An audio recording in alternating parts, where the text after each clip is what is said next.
It has been just over 1 week since the Sharon'S mall located at 154 King and Charlotte Streets, Georgetown, was completely destroyed by an electrical fire. This tragic incident resulted in millions of dollars being lost. In a telephone interview on Monday, a manager of the enterprise, Malika Prasad, was firm in her stance that the fire was not caused by negligence. Underscoring that the establishment undergoes an annual fire inspection, she divulged that the most recent one was conducted by the fire service just a few weeks prior to the tragedy. I was sitting at my desk and I said, since you're the more knowledgeable person, you have the experience, can you tell me what else we need in our building to improve with fire regulations and codes?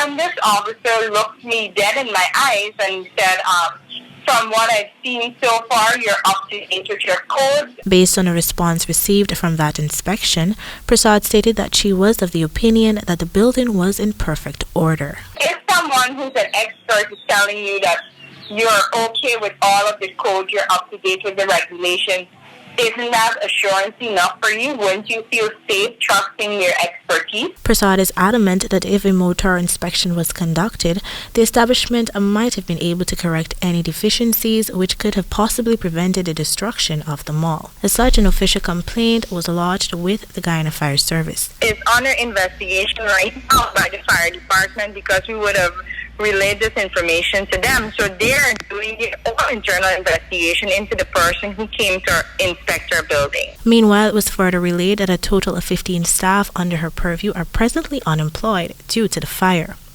At around 17 hours on April 28, reports reaching the Guyana Fire Service indicated that there was smoke emanating from the Sharon'S Mall building.